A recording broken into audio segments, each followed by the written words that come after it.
আসসালামু আলাইকুম রহমতুল্লাহ।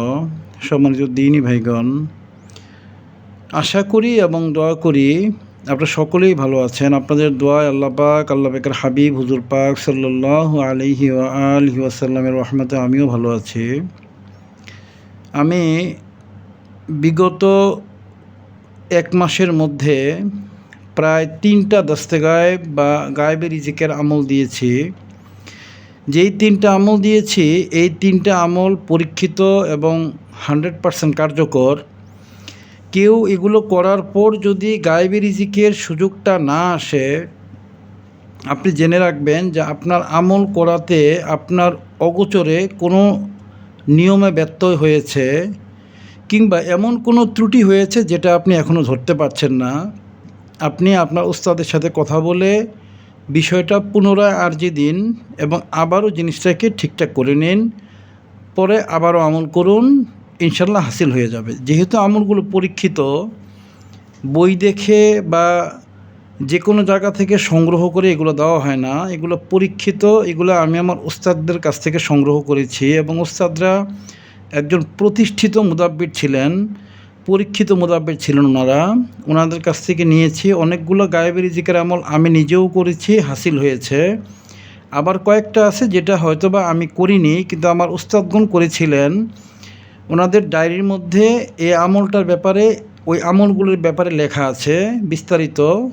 আমি হাসিল না করলেও ওনারা হাসিল করেছিলেন এবং রিজিক পেয়েছিলেন। কয়েকটা আমল আমি দিব যেগুলো আমিও হাসিল করিনি, আমার উস্তাদগণও হাসিল করেননি, কিন্তু এগুলো গ্রহণযোগ্য বিভিন্ন মুদাব্বিরের ডায়েরি থেকে নেওয়া হয়েছে। এরকমও আমি 2-4টা আমল দিব।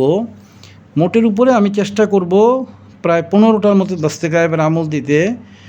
আপনার যদি 1টা বা 2টা আমলও হাসিল হয়ে যায়, একটু কষ্ট করে আপনি করবেন, তাহলেই আপনার সারা জীবন আপনি ইনশাল্লাহ গায়েবী রিজিক বা আল্লাহ রাব্বুল আলামিনের প্রদত্ত অর্থ সাহায্যের মাধ্যমে আপনি ইনশাল্লাহ চলতে পারবেন। অনেকে এটা বলে থাকেন যে জিন্নাতদের কাছ থেকে অর্থ সাহায্য নেওয়া জায়েজ আছে কি না। মুমিন জিনদের হুকুম হচ্ছে কুল্লু মুসলিমিন এখওয়ানুন, অর্থাৎ সব মুসলমানগণ ভাই ভাই। এই হুকুমটা মুমিন জিনের সাথেও প্রযোজ্য। অর্থাৎ কোনো জিন যদি মুমিন হয়, ইমান এনে আল্লাহ পাকের হাবিব হুজুর পাক সাল্লাল্লাহু আলাইহি সাল্লামের উপর ইমান প্রতিষ্ঠা করে, ইমান আনে, সেক্ষেত্রে তার হুকুম মুসলিম ভাইয়ের মতো হয়। তাকে হাদিয়া দেওয়া, তাকে বিভিন্ন রকমের খাদ্যদ্রব্য দেওয়া, হাদিয়া দেওয়া এবং তার কাছ থেকে বিভিন্ন রকমের হাদিয়া নেওয়া বা খাদ্যদ্রব্য নেওয়া, কিংবা অন্য কোনো কিছু যদি সে হাদিয়া দেয় সেগুলো নেওয়াও জায়েজ হবে যদি মুমিন জিন হয়।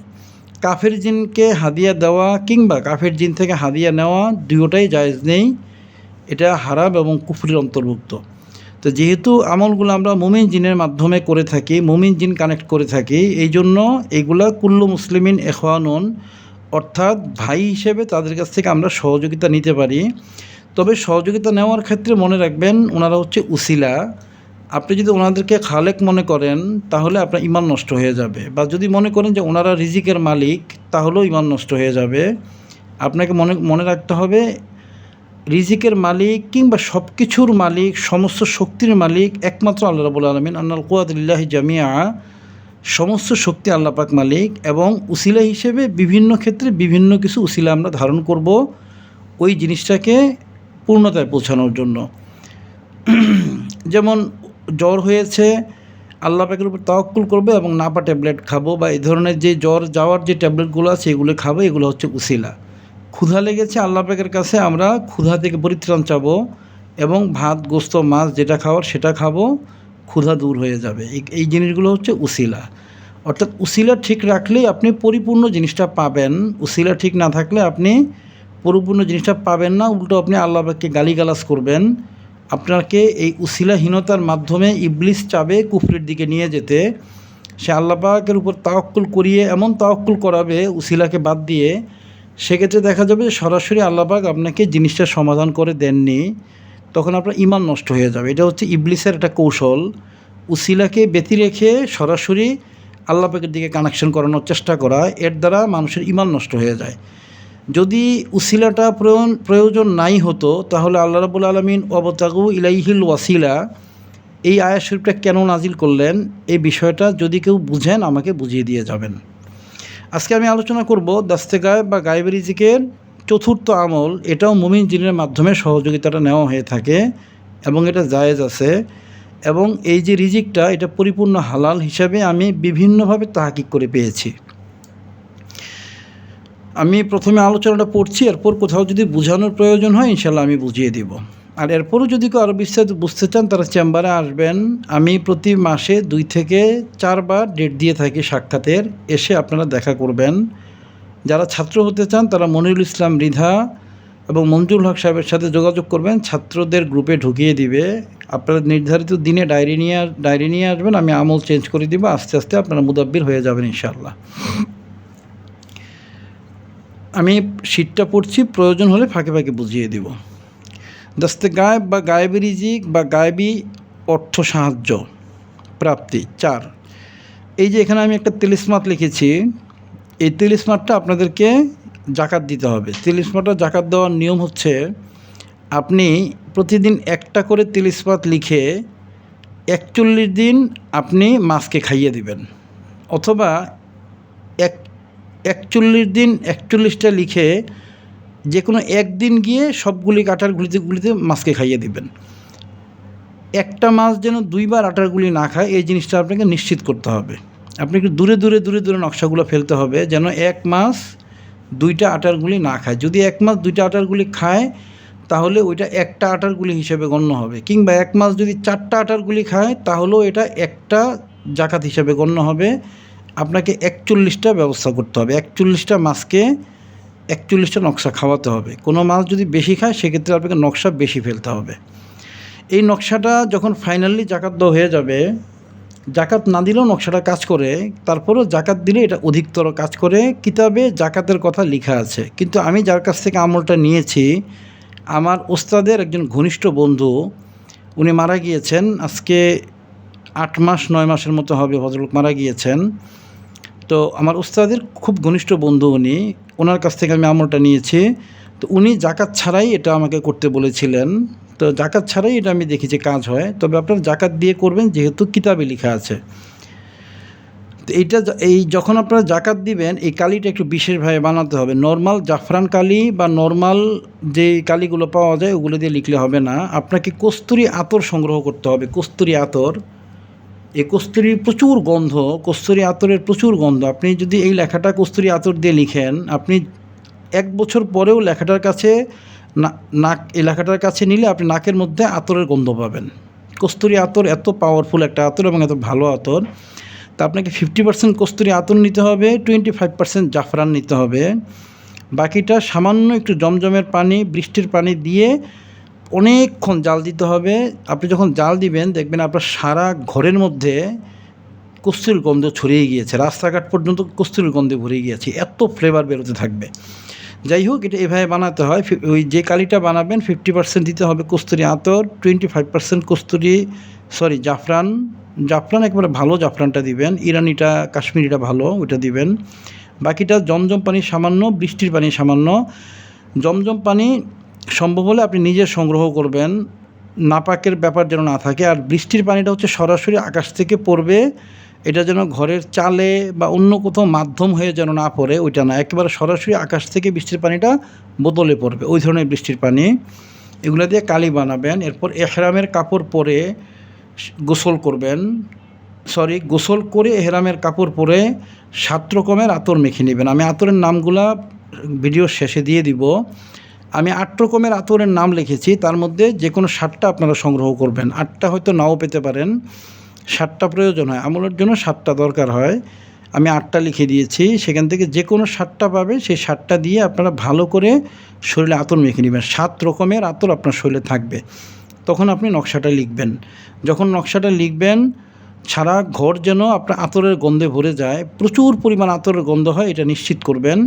এই নকশাটা লেখার পরে নাকের কাছে নিয়ে দেখবেন যে এর মধ্যে কস্তুরির ভালো ঘ্রাণ আসে কি না। যদি না আসে, প্রয়োজনে আপনারা নকশাগুলির উপরে আবার লিখবেন, আবার দ্বিতীয়বার দাগ দিয়ে আবার লিখবেন, যাতে করে প্রচুর পরিমাণ কালি পড়ে। প্রয়োজনে 3 বার লিখবেন, একটা লেখার উপরে 3 বার দাগ দিবেন, কিংবা মোটা মার্কার দিয়ে লিখবেন। মোটা মার্কার না, ওই যে আর্ট পেন্সিল যেগুলো আছে, যেগুলো বাচ্চারা ছবি আঁকে, ওইরকম মোটা কলম দিয়ে যদি লিখেন তাহলে প্রচুর পরিমাণ কালি যাবে এবং গন্ধটা খুব প্রচুর পরিমাণ গন্ধ ছড়াবে। এই জিনিসটা নিশ্চিত করবেন। নকশাটার মধ্যে যেন অবশ্যই গন্ধ থাকে, এটা নিশ্চিত করবেন। 7 রকমের আতর মেখে লিখবে। 1 নাম্বার, আমলটি চন্দ্র মাসের 5 তারিখ থেকে 12 তারিখের মধ্যে যেই বৃহস্পতিবার পড়বে, 5 তারিখ থেকে 12 তারিখের মধ্যে যেই বৃহস্পতিবার পড়বে, ওই বৃহস্পতিবার গভীর রাত 1টার পরে, সবচেয়ে ভালো হয় 2টার দিকে লিখবেন। গরমকালে যেমন এখন গরমকাল চলছে, এখন কিন্তু 4টার দিকে ফজর হয়ে যায়, সেই হিসাবে 2টার দিকে আপনি লিখবেন। 1টার দিকে লিখলেও চলবে। কিন্তু শীতকালে যখন আপনার ফজর ওয়াক্ত হতে হতে অনেক সময় নেয়, 5টা 5:30 বেজে যায়, তখন কিন্তু 2টার আগে লিখলে হবে না, মনে রাখবেন। এই জন্য আমি 2টা লিখেছি। তবে গরমকালে এটা একটু আগেও লেখা যায়, শীতকালে 2টার আগে লিখলে আপনার আমলটা হবে না। 2 নাম্বার, নির্জন রুম, আসবাবপত্রহীন রুম, ছবিমুক্ত ও দুর্গন্ধমুক্ত রুম এর মধ্যে লিখতে হবে। অনেক রুম থাকে যে রুমের সাথে বাথরুম থাকে। বাথরুম থাকা মানে হচ্ছে ওইটা নাপাক, ওইখানে খান্নাস অবস্থান করে, ওই রুমের মধ্যে এটা করলে হবে না। আপনাকে একাকী একটা রুমে করতে হবে এবং পাশে বাথরুম থাকতে পারবে না, সামান্যতম দুর্গন্ধ এখানে আসতে পারবে না, এটা নিশ্চিত করতে হবে। কিংবা আপনি যে এখানে আমল করবেন তার আশপাশেও কোনো ময়লা টয়লার লাইন নেই বা ড্রেন নেই যেখান থেকে গন্ধ আসে, এটা নিশ্চিত করতে হবে আপনাকে। কোনোভাবেই এখানে দুর্গন্ধ হওয়া যাবে না, সেক্ষেত্রে আমলটা হাসিল হবে না, বরং আপনার ক্ষতি হতে পারে। আসবাবপত্র থাকলে চলবে না, ছবি থাকলে তো হবেই না। ছবি থাকলে রহমতের ফেরেশতা প্রবেশ করে না। এরা যদিও রহমতের ফেরেশতা না, এরা কয়েকটা জিন, 7 জন জিন এখানে কাজ করে। নকশাটার সাথে 7 জন মুমিন জিন জড়িত, তো ওনারাও দুর্গন্ধ পছন্দ করেন না। এই রুমে কখনো কেউ প্রবেশ করবে না, এই রুমটা আপনি তালাবদ্ধ করে রাখবেন। কখনোই এই রুমে কখনোই কাউকে ঢুকতে দিবেন না। আপনি ঢুকবেন না, আপনার বাচ্চা কাচ্চা, আপনার আহলিয়া, বন্ধুবান্ধব বা আপনার যে কাজের মানুষ যারা থাকবে এরাও রুমের মধ্যে যাবে না। সব সময় এটা তালাবদ্ধ করে রাখবেন। এই তালাটার একটা মাত্র চাবি রাখবেন আপনার কাছে, এছাড়া সবগুলির চাবি নদীতে ফেলে দিবেন। একটা তালার সাথে সাধারণত 2টা 3টা চাবি থাকে, 4টা চাবি থাকে। আপনি একটা চাবি পকেটে রেখে বাকি সবগুলি চাবি নদীতে ফেলে দিবেন। চাবিটা আপনার কাছেই থাকবে। যদি চাবিটা হারিয়ে যায়, আপনি তালা ভেঙে নতুন করে তালা লাগাবেন, আবার একটা চাবি আপনার কাছে রাখবেন, বাকি সবগুলি চাবি আবার নদীতে ফেলে দিবেন। কোনোভাবেই যেন এই রুমের মধ্যে কোনো লোক না ঢোকে, কোনো অবস্থাতেই যেন না ঢোকে, এই ব্যাপারটা নিশ্চিত করতে হবে আপনাকে। এই রুমে কখনো কেউ প্রবেশ করবে না, তালাবদ্ধ করে রাখতে হবে সব সময়। 3 নাম্বার, একটি 1 ফুট 8 ইঞ্চি 6 ইঞ্চি, অর্থাৎ লম্বায় হচ্ছে 1 ফুট মানে 12 ইঞ্চি, প্রস্থে হচ্ছে 8 ইঞ্চি এবং উচ্চতায় হচ্ছে 6 ইঞ্চি। এই ধরনের একটা কাঠের বাক্স বানাবেন আইকিয়া গাম দিয়ে। প্যারাক ব্যবহার করা যাবে না, লোহার প্যারাক ব্যবহার করা যাবে না, আইকিয়া গাম পাওয়া যায়। আপনারা কাঠের দোকানে গিয়ে বললেই ওরা কীভাবে এটা আপনি বানাবেন প্যারাক ছাড়া আপনাকে শিখিয়ে দিবে। এটা খুব কঠিন ব্যাপার না, একবার শিখিয়ে দিলে আপনি পারবেন। আইকিয়া গাম দিয়ে বানাবে, প্যারাক ব্যবহার করবে না। বাক্সের উপরের দিকটা সম্পূর্ণ খোলা থাকবে। আপনি বাক্সটা বানাবেন হচ্ছে সব দিকেই বাক্স হবে, কিন্তু উপরের মুখটা পুরোপুরি খোলা, ওইখানে কিছুই থাকবে না, একবারে খোলা। উপর থেকে যেন কোনো কিছু রাখা এবং ওঠানো যায়, একবারে খোলা। সাইজটা আমি আবারও বলি, 1 ফুট দৈর্ঘ্যে, প্রস্থে হচ্ছে 8 ইঞ্চি এবং উচ্চতায় হচ্ছে 6 ইঞ্চি।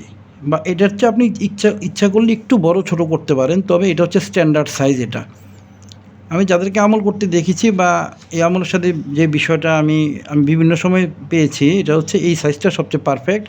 আপনারা এই সাইজে বানাবেন, বাক্সটা বানাবেন। 4 নাম্বার, একটি 2 ফুট গুণন 2 ফুট রেশমি সোনালি একটি 2 ফুট, অর্থাৎ প্রস্থে 2 ফিট এবং হচ্ছে লম্বায় হচ্ছে 12 ফুট, লম্বায় 12 ফুট, প্রস্থে 2 ফিট, লম্বায় 12 ফুট রেশমি সোনালি কাপড় আপনি সংগ্রহ করবেন। একদমে শনি মঙ্গলবার দোকান থেকে কিনবেন, একদমে শনি মঙ্গলবার কিনবেন, সবচেয়ে ভালো হয় দোকানের প্রথম কাস্টমার হয়ে কিনতে পারলে। একদমে শনি অথবা মঙ্গলবার কিনবেন, যদি সম্ভব হয় দোকানের প্রথম কাস্টমার, একবারে সকালবেলা গিয়ে কিনা প্রথম কাস্টমার হিসেবে কিনলে সবচাইতে ভালো।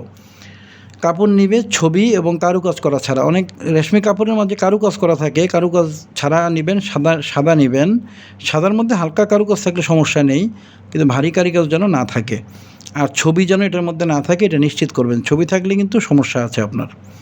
5 নাম্বার, বৃহস্পতিবার 2টায় এহরামের কাপড় পরে প্রথমে আপনি গোসল করবেন। গোসল করার পরে এহরামের কাপড় পরে 7 রকমের আতর মেখে কাঠের বাক্স ও রেশমি কাপড় এগুলো আতর মাখবেন। প্রচুর আতর মেখে পবিত্র কাগজে নকশাটি লিখে, যেই কাগজে নকশাটা লিখবেন কাগজটা যেন পবিত্র হয়, এই পবিত্র কাগজের মধ্যে নকশাটা লিখে নকশাতে নিচের আদেশ লিখে, নকশার নিচে আপনার এই যে আদেশটা আমি লিখেছি এই আদেশটা লিখবেন। নিচের আদেশ লিখে আদেশটি 100 বার পরে নকশাটি ফু দিয়ে কাঠের বাক্সে রেখে দিবেন। এই আদেশটা 100 বার পড়বেন, নকশাটার মাঝে 100টা ফু দিবেন। 100 বার পড়বেন, 100টা ফু দিবেন। আদেশটা আমি এখানে লিখেছি, আমি বলছি একটু পরে। 100 বার পরে নকশাটি ফু দিয়ে কাঠের বাক্সে রেখে রেশমি কাপড়টি দিয়ে পেঁচিয়ে উঁচু স্থানে রেখে দিবেন। আমি পুরো জিনিসটা এক কথায় লিখেছি, আমি আবারও পড়ি। বৃহস্পতিবার রাত 2টায় এহরামের কাপড় পরে 7 রকমের গোসল করে নেবেন। এরপর এহরামের কাপড় পরে 7 রকমের আতর মেখে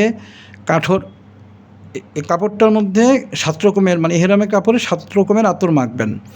কাঠের বাক্স ও রেশমি কাপড়ের মধ্যে আতর মাখবেন। পুরো ঘরের মধ্যে প্রচুর আতরের গন্ধ হবে।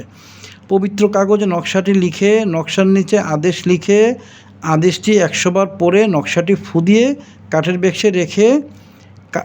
বাক্সে রেখে রেশমি কাপড় দিয়ে পেঁচিয়ে উঁচু স্থানে রেখে দিবে। এবং আপনি কিন্তু 100 বার পরে 100টা ফু দিতে হবে, নকশায় খেয়াল রাখবেন। এই আদেশটা 100 বার পরে 100 বার ফু দিতে হবে, খেয়াল রাখবেন। সাথে 7টি কোরআন শরীফ 7টি আতর রেখে দিবে। আপনি যে আতরগুলো মেখেছেন আপনার এহরামের কাপড়ে, রেশমি কাপড়ে, কাঠের মধ্যে, ঘরের মধ্যে এবং সেই নকশা লেখা কাগজের মধ্যে যে 7টি আতর মেখেছেন সেই 7টি আতর আপনি 7টি কোরআন শরীফ এবং 7টি আতর ওই যে বাক্সটার পাশে রেখে দিবেন। আর বাক্সটার উপর মুখটা খোলা থাকবে, রেশমি কাপড় দিয়ে বাক্সটা পেঁচানো থাকবে, তার পাশে কোরআন শরীফ এবং 7টা আতর থাকবে। আদেশটা হচ্ছে, হে এই তিলিসমাতের খাদেমগণ বা গোলামগণ, আমি অমুকের পুত্র অমুক, ধরলাম আমার নাম আবদুল্লাহ, তা আমি বলবো কীভাবে, আমি আব্দুর রহমানের পুত্র আবদুল্লাহ। ধরলাম আমার আব্বার নাম আব্দুর রহমান, আমার নাম আবদুল্লাহ, তাহলে কীভাবে লিখব, আমি আব্দুর রহমানের পুত্র আবদুল্লাহ, আপনারা আমার জন্য অর্থ সাহায্য হাদিয়া দেওয়ার দায়িত্ব নিন এবং তা এখানে হাজির করুন। একবার ফু দিবে এ নকশার উপরে, এরপরে আবারও সেম লেখাটা পড়বে, নকশার উপরে একবার ফু দিবে, আবারও সেম লেখাটা একবার পড়বে, নকশার উপরে একটা ফু দিবে। এভাবে 100 বার পর নকশাটাতে 100টা ফু দিতে হবে। 99টা ফু দিলেও হবে না, 101টা ফু দিলেও হবে না।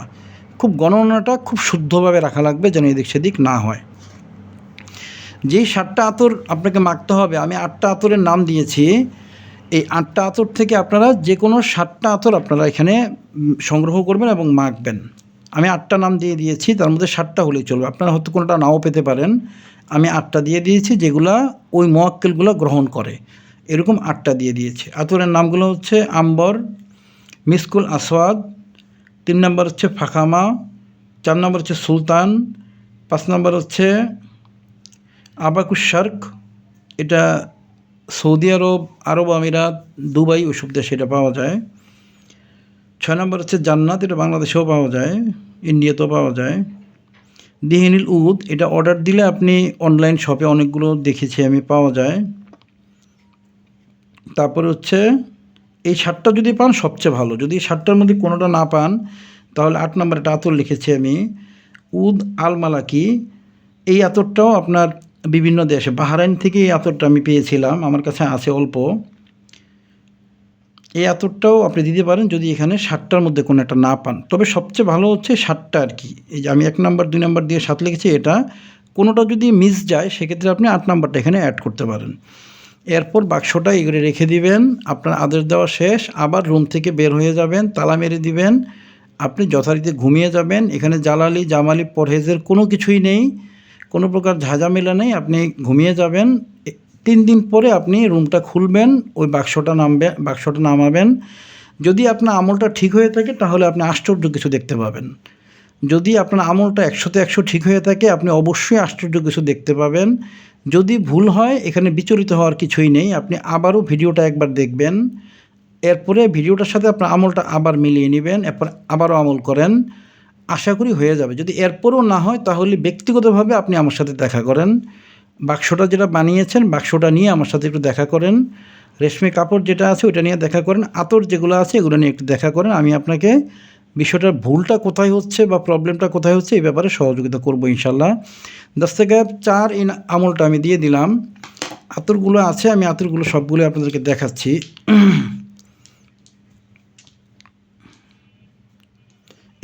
এখানে যে 8টা আতর লিখেছি এগুলো সবগুলো কিন্তু সেই আতর না, এখানে আরও অন্য আতরও আছে।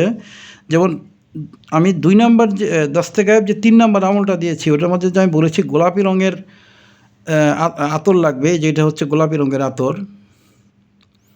এই আতরটা লাগবে হচ্ছে দস্তগায়েব 3-এর যে আমল ওই আমলের ক্ষেত্রে এই আতরটা লাগবে। আর এগুলো হচ্ছে দস্তগায়েব 4 আজকে যে ভিডিও দিয়েছি এগুলোর জন্য এগুলো লাগবে। যাই হোক, এগুলো আপনারা আতরগুলা কালারগুলো এদিক সেদিক হতে পারে, আপনার কালারের চিন্তা করবেন না। আপনার আতরের যে নাম দিয়েছি একেবারে ব্র্যান্ডেড জিনিস নেবেন, ফালতু জিনিস নেবেন না। দোকানে গিয়ে বললে দোকানদার আপনাকে যে কোনো একটা কিছু ধরিয়ে দিবে তার বিক্রি করার জন্য, তার লাভ করার জন্য। আপনি দোকানদারের উপরে ডিপেন্ড করবেন না, আপনি একেবারে ব্র্যান্ডেড জিনিস ভালো যেখানে পাওয়া যায় সেখান থেকে আপনি নাম, গায়ের মধ্যে নাম লেখা আছে, দোকানদার একটা নাম বললো সেটা শুনে চলে আসলেন, এটা আপনি করবেন না। দোকানদারের অধিকাংশই ঠকায়, এ পর্যন্ত আমি জীবনে অনেক ঠকেছি। আপনার দোকানদারের কথা না, আপনারা ওই যে ব্র্যান্ডের যে আতর ওই আতরের মধ্যে গায়ের নাম লেখা আছে ওইরকম আতর দেখে নেবেন। আমলটা অবশ্যই হাসিল হয়ে যাবে ইনশাল্লাহ, যদি আল্লাহ পাকের হাবিব হুজুর পাক সাল্লাল্লাহু আলাইহি ওয়াসাল্লাম দয়া মায়া করেন, ইনশাল্লাহ হাসিল হয়ে যাবে। আমার আমলগুলো শুদ্ধ না ভুল এই বিষয়গুলো আপনারা কোনো কিছু মন্তব্য করার আগে বা মন্তব্যটা মনে চিন্তা আনার আগে আপনারা করে দেখেন। আমি যে সকল জিন জাদু কাটানিগুলো ভিডিওগুলো দিই এগুলো করে দেখেন। আমি যে সকল রুকিয়া গোসলের পানিগুলো দিয়েছি এগুলো আপনারা করে দেখেন, অথবা ওই ভিডিওগুলোর কমেন্টগুলো চেক করে দেখেন। আমার আমলগুলোর শক্তি এবং কার্যকারিতা সম্পর্কে আপনারা বুঝতে পারবেন। আমি অনেক উপরের লেভেলের কথা আছে যেগুলো আমি বলি না, মানুষ বুঝবে না, এই জন্য ইউটিউবের মধ্যে এত বড় বড় কথা বলা যায় না, কারণ মানুষ এখানে অনেক রকমের সমালোচনা করে। তবে যতটুকু সম্ভব আমি ততটুকু বলি এবং আমি আপনাদেরকে ইলমটা দেওয়ার চেষ্টা করি, আপনারা করে দেখেন, এরপরে আপনারা আমলের শক্তি সম্পর্কে এবং আমলের কার্যকারিতা সম্পর্কে ইনশাআল্লাহ বুঝতে পারবেন। অনেকে চিকিৎসা নেওয়ার জন্য আমাকে ফোন দেন, আমাকে চিকিৎসা নেওয়ার জন্য ফোন দিলে আসলে আমি সময় দিতে পারি না। আমার এখানে একটা বিশেষ মোয়াক্কেল সেট করা আছে, আমার এখানে যারা চেম্বারে বসে থাকবে, চেম্বারে যারা বসে থাকবে আধা ঘন্টা বসে থাকলে এমনিতে তার জিন জাদুগুলা দুর্বল হয়ে যায়। এই ধরনের কিছু কাজ আমার চেম্বারে করা আছে। আপনারা অনেক ছাত্র আসেন চেম্বারে, নিজেরাই জানেন বা দেখেন বা শুনেওছেন যে চেম্বারে বসে থাকলেই রোগী সুস্থ হয়ে যাচ্ছে। তো এখানে কিছু কাজ করা আছে। যাই হোক, আমি ওইভাবে সময় দিতে পারি না, আমি শুধু কিছু মোয়াক্কেল সেট করে রেখেছি যারা চেম্বারে আসলেই যেন রোগীদেরকে সুস্থ করার ব্যবস্থা করে। তো এইটা আমি এই সুযোগটা আপনারা নিতে পারেন, চেম্বারে আসতে পারেন। আর এছাড়া আপনি যেইখানে থাকেন না কেন আপনি আমার মনিরুল ইসলাম মৃধা, মঞ্জুল হক সাহেবকে ফোন দিবেন, ওনারা ওই এলাকার সবচেয়ে ভালো মুদাব্বিরের নাম্বারটা আপনাকে দিয়ে দিবে, আপনি তার কাছ থেকে চিকিৎসা নিয়ে নিতে পারবেন। অনেকে ছাত্র হওয়ার জন্য ফোন দেন, তারা আমার এই 2 ছাত্রকে রিকোয়েস্ট করলে ওনারা আপনাদেরকে টেলিগ্রাম গ্রুপে ঢুকিয়ে দিবে, ইনশাল্লাহ আপনি ছাত্র হতে পারবেন এবং ছাত্র হয়ে আমল করে নিজেও মুদাব্বির হতে পারবেন, জিন জাদু থেকে মুক্ত থাকতে পারবেন। আমার এখানে যে 2টা পেজ আজকে আমি আলোচনা করলাম, এই 2টা পেজ ফেসবুকে হাই রেজুলেশনে দেয়া থাকবে। আপনারা যদি ডাউনলোড করতে হয় ফেসবুকে হাই রেজুলেশনে এই পেজগুলো ডাউনলোড করে এগুলো সেভ করে প্রিন্ট করে রাখবেন। এগুলো মূল্যবান দলিল এই আমলগুলো। এই আমলগুলো কেউ জানে কিনা আমি জানি না, আমি বিভিন্ন উস্তাদের কাছ থেকে গিয়ে শিখেছি। একজন উস্তাদের কাছে এগুলো শিক্ষা না, অনেক উস্তাদের কাছে গিয়েছি, কারো কাছে 2-4-5টা আমল পেয়েছি, কারো কাছে 10টা আমল পেয়েছি, কারো কাছে 2টা আমল পেয়েছি, কারো কাছে 1টা আমল পেয়েছি। অধিকাংশ উস্তাদগণই আমি অনেক টাকার বিনিময়ে আমি আমলগুলো নিয়েছি, আমাকে কেউ আদর করে মায়া করে একটা আমলও দেয়নি। আমি যেমন উস্তাদদেরকে আমার ছাত্রদেরকে আমি আদর করে মায়া করে ডেকে ডেকে আমি শিখাই, বিনামূল্যে শিখাই, একটা টাকা তো নেই না, বরং আমি টাকার সহযোগিতা করি। কিন্তু আমার কোনো উস্তাদ আমাকে কখনো আদর মায়া করে কোনো আমল শেখাননি। আমি অনেক কিছুর বিনিময়ে আমি আমলগুলো শিখেছি, আমি তাদের খেদমত করেছি, খেদমতের বিনিময়ে আমল শিখেছি, কাউকে আবার টাকা দিয়েছি, টাকার বিনিময়ে আমল এনেছি। আমার উস্তাদের পুরো একটা মেয়ের বিয়ে পর্যন্ত আমি দিয়ে দিয়েছিলাম টাকা পয়সা দিয়ে একটা আমলের জন্য, যদিও ওই উস্তাদ আমাকে আমলটা দেয়নি। মূল কথা হচ্ছে আমি অনেক কিছু ত্যাগের বিনিময়ে আমি আমলগুলো শিখেছি, এগুলো আমাকে ফ্রি আদর করে দয়া মায়া করে কেউই দেয়নি, কিন্তু আমি দেই।